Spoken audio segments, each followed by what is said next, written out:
آمنوا وعملوا الصالحات وتواصوا بالحق وتواصوا بالصبر صدق الله العظيم وصدق رسوله النبي الكريم ونحن على ذلك من الشهيدين والشاكرين walhamdulillahirabbil alamin. Ibu-ibu sekalian jamaah yang dimuliakan Allah, seperti biasanya mari sama-sama kita membaca alhamdulillahirabbil alamin. Mensyukuri atas nikmat yang diberikan oleh Allah kepada kita, baik nikmat sehat, iman, Islam maupun pikiran sehat jasmani dan rohani, sehingga kita masih diberi kekuatan, kesehatan dan kesehatan pikiran, sehingga sampai ke tempat yang penuh berkah ini untuk sama-sama diniati tholabul ilmi, menuntut ilmu. Mudah-mudahan niat kita yang bersih, niat kita yang suci ini nanti menjadikan kita supaya kita mendapatkan rahmat dari Allah Subhanahu wa Ta'ala. Sebab apa? Seperti yang saya sampaikan dulu, kalau kita niatnya tholabul ilmi, walaupun tanpa nulis satu huruf, walaupun tanpa mengucapkan satu huruf, duduk aja itu sudah mendapatkan pahala besar. Dari jalannya, dari duduknya, ya kan, dari mendengarkan kita sudah dapat pahala dari Allah Subhanahu wa Ta'ala. Belum lagi kemuliaan yang lain yang diberikan oleh Allah kepada kita yang menuntut ilmu. Jadi ada yang dihukumi syahid akhirat kalau meninggal ketika menuntut ilmu, gitu kan, mendapat kemuliaan. Jadi kata ustaz saya dulu, kalau lagi menuntut ilmu terus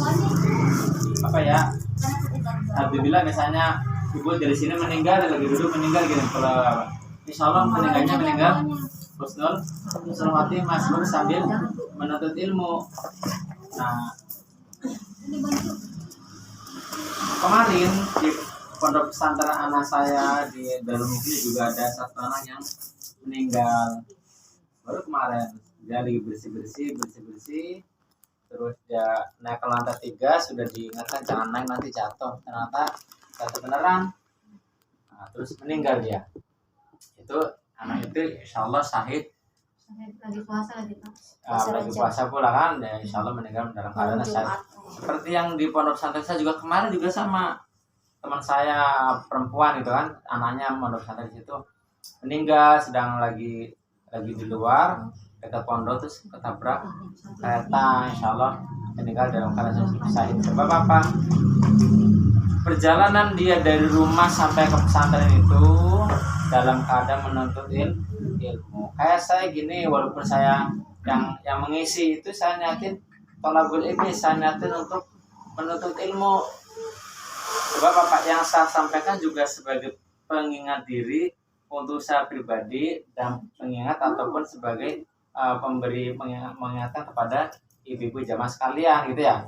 Jadi bukan berarti saya di sini mengajari, tapi saya juga belajar mengingatkan diri untuk saya sendiri. Sebab apa? Saya sebagai manusia yang lemah pasti akan ada salah-salahnya dalam hal beribadah, dalam hal menjalani kehidupan sehari, pasti ada salah dan dosa sebagai pengingat diri. Begitu Bu ya, Kamu ya? Iya. Kedua kalinya salat serta salam juga kita sampaikan kepada junjungan kita Nabi besar Muhammad sallallahu alaihi wasallam yang telah membawa kita menazul mati lanur. Sering para ustadz atau para yang pendawat itu bahasanya menazul mati lanur, maksudnya apa sih? Maksudnya adalah dari zaman kegelapan, yaitu zaman jahiliyah, sampai ke zaman yang ilan nur, penuh dengan ilmu, penuh dengan yang penuh terang benderang, penuh dengan ilmu. Soalnya jahiliyah itu zaman kebodohan, di sana tuh tidak ada kepintaran, adanya ya saling bunuh, yang menikah dengan siapapun boleh, perbudakan ada, gitu kan, perempuan tidak dihargai, yang seorang keluarga yang melahirkan mempunyai anak perempuan juga rasanya menjatuhkan martabat keluarga, gitu kan. Makanya begitu lahir anak perempuannya dikubur hidup-hidup, ada yang dibunuh, ada yang dibuang. Maka dari itulah sebagai perhatian Allah kepada kaum perempuan, maka diturunkan surat An-Nisa, khusus spesial untuk perempuan diturunkan sebuah surat An-Nisa. Allah Subhanahu wa Ta'ala nggak ada surat untuk laki-laki. surat Al-Quran dalam bentuk ar-rijal tuh nggak ada ya, karena saking begitu mulianya perempuan. Itu perempuan yang ada di sini, berbahagialah ibu-ibu. Apa yang dilakukan ibu setiap hari itu mendapat pahala, apalagi melayani laki-laki dalam memberikan makanan, melayani bajunya. Itu setiap asal ibu ikhlas ya, itu setiap yang ibu lakukan itu dapat pahala bu. Ya, merawat anak, terus mengerjakan pekerjaan. Sebab sebenarnya pekerjaan rumah itu bukan pekerjaan seorang istri bu. Pekerjaan rumah dan merawat anak itu bukan kewajiban seorang istri, itu sebenarnya kewajiban seorang laki-laki. Sebenarnya wajibnya itu laki-laki mengerjakan hal itu semua, kamu ya. Namun jangan bilang terus begini, nanti ibu nggak mau kerja. Aku tahu di sana kemarin bukan kewajiban saya, kalau mau kerja tanya sana ke Pak Sumitro, gitu kan. Saya mau gini kan karena nggak ada istri saya. Kalau ada istri saya nggak berani ngomong, bu, nanti dia sampai rumah dia udah kan papa sendiri yang mau kerja semua gitu. Nggak mau nyuci piring, nggak mau nyuci baju. Ada istri saya ngomong gini bu. Kalau ada istri saya nggak berani ngomong gini, nanti dia dengar nggak mengerjakan apa-apa, kan urusan suami, bukan urusan saya gitu kan. Bu ya. Jadi sebenarnya itu pekerjaan merawat anak, mengerjakan itu adalah kewajiban seorang suami, bukan seorang istri. Maka karena sudah jadi hal yang umum, maka laki-laki pergi bekerja mencari nafkah, pekerjaan di rumah dikerjakan oleh istri. Saya lupa kemarin kewajiban seorang istri itu apa ya, 3 ya, melayani suami, kalau itu pasti kan lah ya. Yang 2 lagi saya lupa apa ya, tapi yang jelas ada 3. Dan mengerjakan pekerjaan rumah itu bukan kewajiban seorang istri, bukan ya. Tapi ini pelajaran yang sebenarnya teman, ya itu tadi jam-jam saya bilang begitu, nanti malah nggak mengerjakan apa-apa di rumah bu ya, begitu. Ya mudah-mudahan kita nanti karena thalabul ilmi, mudah kita termasuk orang-orang yang dimuliakan oleh Allah Subhanahu wa Ta'ala. Ketika meninggal kita langsung diambil oleh malaikat, langsung tanpa hisab masukkan ke dalam surga. Itu kan udah enak kan. Kenapa kok bisa begitu ya? Saya pernah cerita dulu ya, kemuliaannya orang-orang yang menuntut ilmu ya. Begitu meninggal langsung diculik oleh oleh malaikat dengan kudanya, langsung tanpa hisab masuk ke surga. Mudah-mudahan kita semua yang di sini juga mendapatkan syafaat dari Rasulullah Shallallahu Alaihi Wasallam. Yang penting gini bu, ibu mengaji di sini niatkan ikhlas thalabul ilmi, meskipun ada 1 huruf yang didapat, 2 huruf yang didapatkan, atau itu merupakan ilmu yang bermanfaat. Sebab ilmu yang bermanfaat ini salah satunya adalah salah satu fasilitas kita supaya amal kita tidak terputus setelah kita meninggal. Kan ada 3 nih yang amal tidak terputus ya. Idza mata ibnu Adam in qata amalu illa misalasin, kan gitu kan ya. Ada 3, ketika meninggal seseorang anak Adam, in qata amaluhu, maka akan putus amalnya illa misalasin, kecuali 3 perkara, yaitu salah satunya adalah ilmu yang bermanfaat. Ilmu yang bermanfaat itu ada 2. Yang tadi jelas waladus salihah, ilmu sedekah jalan, dan ilmu yang tafabi, ilmu yang bermanfaat.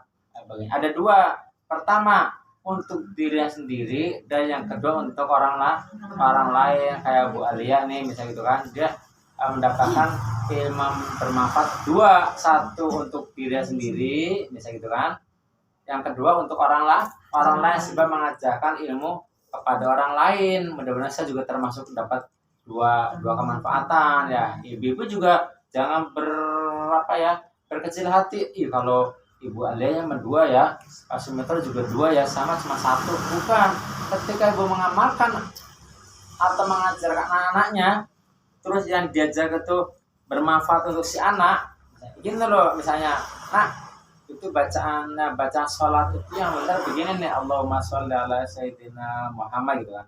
Lalu dia makan oleh anak itu dan mengerti, itu akan selamanya bermanfaat gitu ya.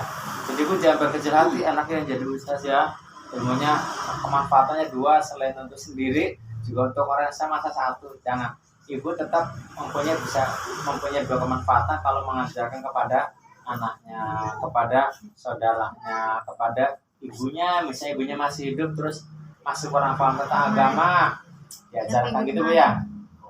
Jadi supaya ilmunya bermanfaat. Ilmu bermanfaat itu salah satu sarana supaya kita amal kita tidak terputus, termasuk wawaladul soleh, anak yang soleh yang mendoakan kita tiap hari ketika kita sudah meninggal. Ada satu cerita, Bu, itu dikubur, dalam kubur itu dilihatkan di situ ada orang banyak sedang berebut makanan. Orang banyak sedang berebut makanan, sekitar 20 orang gitu ya, makan bareng-bareng. Terus ketika di tempat lain, di sisi lain di sana ada satu orang, dia makan sendiri, satu tempat, tidak berebutan, santai. Makan. Ternyata setelah ditanya kenapa orang itu tidak ikut rebutan makanan gitu kan, ternyata dia punya anak yang soleh. Dilihat anaknya di dunia, jadi ketika anaknya sedang dagang di pasar itu tidak berhentinya membaca zikir, baik itu sholawat, baca tasbih yang diperuntukkan untuk orang tuanya itu kan, dia sambil yang kaya ini baca sholawat, sambil yang lain ini baca tasbih, sambil ini baca berzikir la ilaha, terus diniatkan untuk orang tuanya yang sudah meninggal. Suatu saat orang tersebut tidak makan sendirian, dia makannya bergabung lagi dengan teman-teman lainnya, rebutan gitu kan. Ternyata di sana anaknya sudah tidak melakukan wiridan lagi, jadi tidak mendapatkan kiriman khusus. Makanya dia tuh makannya bareng-bareng. Kenapa bareng-bareng? Mungkin di sebelah sana terus sedang ada tahlilan, Musnah hijab dari kubur minal muslimin muslimat, itu kan berarti kan kirim doa untuk semua tuh. Nah, berkatnya di situ untuk bareng-bareng ahli kubur yang ada di sini berebut. Tapi ketika kita mengirimkan doa untuk orang tua saya, untuk orang tua kita, Musnah rohi abi wa umi, untuk orang tua saya ini Al-Fatihah, itu akhirnya khusus ke orang tua kita, mendapatkan berkat sendiri. Tapi kalau misalnya kita, makanya kalau kita pengajian gitu kirim doa, kasih namanya di kubur saya titip doang, nggak apa-apa lah. Kalau masa mau ngasih uang gitu ya ustadznya, misalkan di Tegal di tempat saya di itu ya ada iuran ya, yang mau ngasih uang gitu, meskipun dia nggak bisa datang. Nah itu uang itu juga untuk uang kas ya kan, tapi nanti dapat khusus kiriman untuk ahli kuburnya. Semuanya dapat kirim ahli kubur, tapi buat mereka yang ngasih uang ya kan, nanti ada ahli kubur khusus gitu ya. Cuman uang itu bukan untuk ustadznya, untuk kas, untuk kembali lagi ke zaman lagi. Nanti ini ada yang dipelesetkan gitu kan. Berarti asal ngasih uang kirim doa, nggak ngasih bukan. Cuman kita sebagai konsekuensi gitu kan, kirim doa tetap.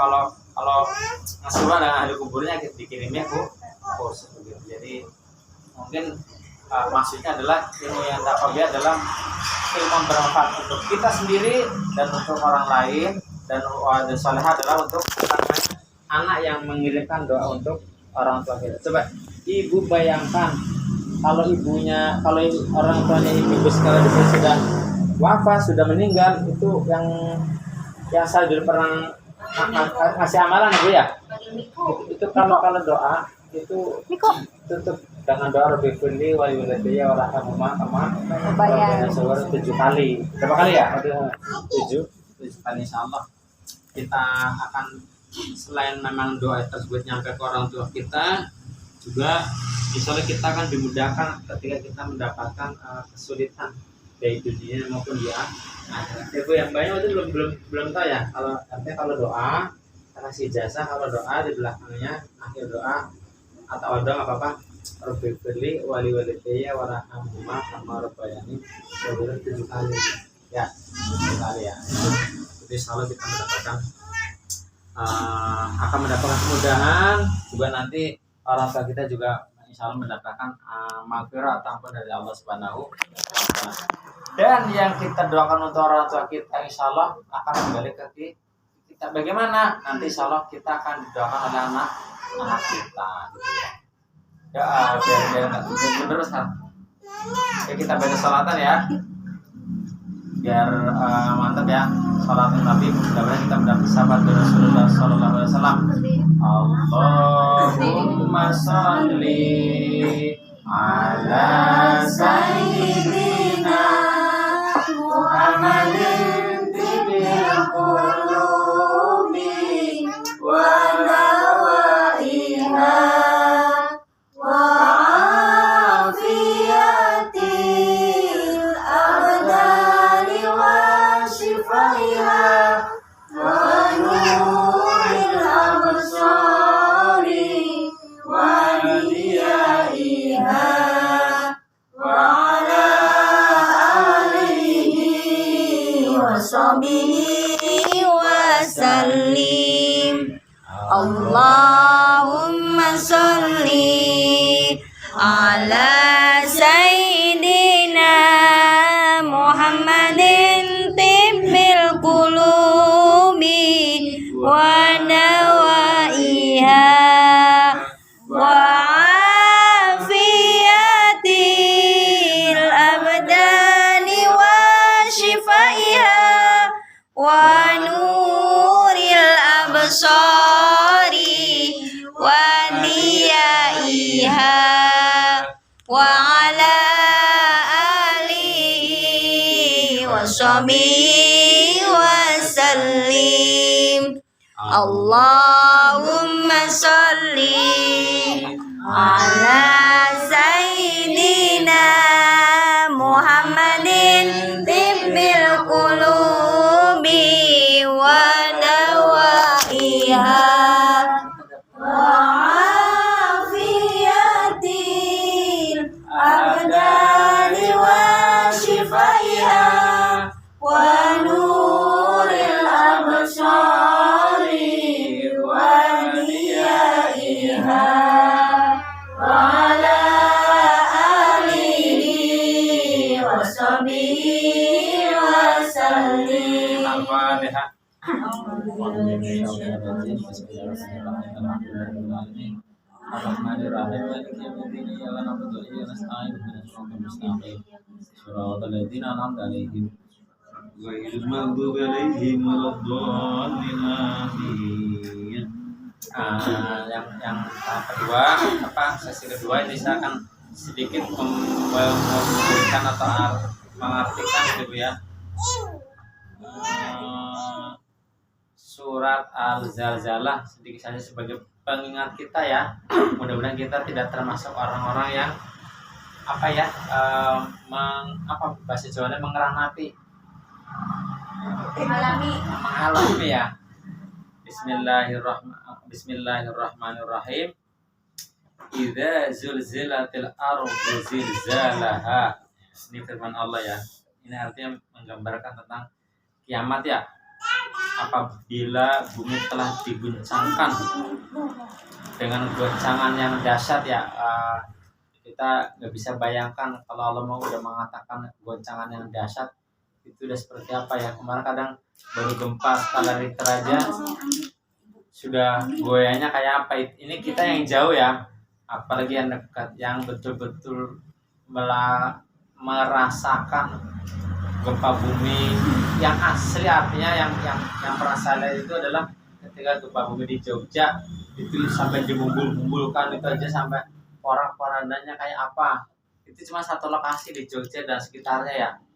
Gimana kalau Allah mengatakan di sini apabila bumi telah digoncangkan dengan goncangan yang dahsyat ya. Itu coba kayak apa, wujudnya kayak apa. Bayangan nanti macam-macam dah ya. Nah, ini sebagai pengingat kita. Yang kedua, wa akhrajatil ardu athqalaha. Wa akhrajatil ardu athqalaha. Bumi mengeluarkan isi perutnya. Gunung itu meletus. Di mana-mana coba. Ketika sedang goncangan yang dasar, pontang-panting, gunung meletus, lahar di mana-mana ya. Apalagi yang di dekat daerah pegunungan, seperti apa mendapatkan lahar ya. Kalau dibayangkan sudah nggak bisa terbayang udah kayak apa coba. Bumi digoncangkan, gunung isi bumi mengeluarkan isinya gitu ya, isi perutnya. Yang kedua, waqalal insanu malaha. Dan manusia bertanya nih, apa yang terjadi nih, bingung kan? ini apa sih udah goyang-goyang sana daru kita. Ini baru digoncang belum dibentur, belum ada lagi benturan ketika bumi dibenturkan dengan planet-planet yang lain. Nanti bumi benturan dengan planet ini, planetnya benturan dengan itu, meter-meter langsung pada jatuh ke bumi. Udah pokoknya udah nggak karuan Bu ya, udah digoncang-goncangkan bumi, gunung meletus.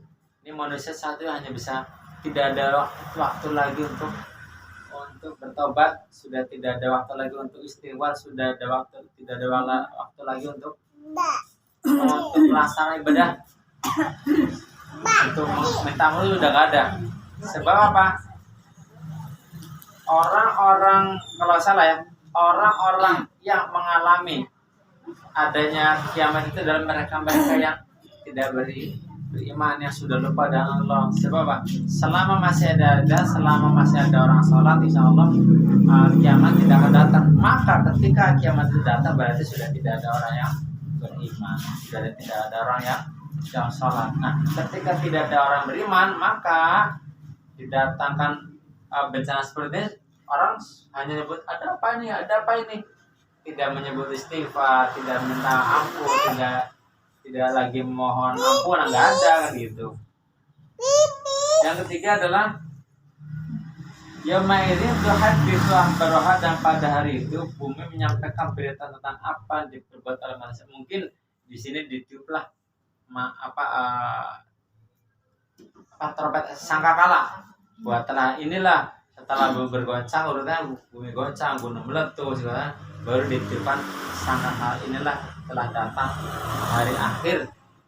Nah, di situ ya insya Allah kita nggak mengalami ya, karena kita termasuk orang-orang yang beriman. Kalau sudah kayak gitu sudah masing-masing orang sudah tidak ingat dengan saudara, sudah tidak dengan keluarga, sudah tidak dengan apa, dia hanya masing-masing menyelamatkan diri sendiri. Baru ada bencana yang kecil, gempa Jakarta sudah lada kepatah-pating, apalagi sudah seperti itu, gunung meletus di mana-mana, digoncangkan dengan dahsyat. Artinya kadang hanya dengan segini aja orang sudah Allahu Akbar gitu kan, apalagi goncangan dengan dasar sudah dengan dasar sudah aduh, udah bisa dibayangkan lah ya, pokoknya udah kayak gitulah pas berbarengan dengan gunung meletus. Ya anna rabbaka walaha, karena sebenarnya kamu telah memberitakan yang demikian itu kepadanya. Yaumaidin yasdurun nasu ashtatan liyara a'malahum, dan pada hari itu manusia keluar dari kuburan dalam keadaan terpencar untuk diperlihatkan kepada mereka balasan atas apa yang mereka perbuat. Jadi hari itu dibangkitkan dari kuburnya untuk mempertanggungjawabkan apa yang diperbuat selama di dunia ya. Wa may ya'mal mithqala dzarratin khairan yarah, siapa yang mengerjakan kebaikan seberat zarah, dia akan melihat balasannya. Wa may ya'mal mithqala dzarratin syarran yarah, dan siapa yang mengerjakan kejahatan seberat zarah, dia akan melihat atau mendapatkan balasannya. Jadi tergantung nanti amal ibadah kita. Di Al-Quran seperti yang pernah saya sampaikan dulu, bunyinya ketika seseorang menyampaikan satu kebaikan, dia akan mendapatkan 10 kali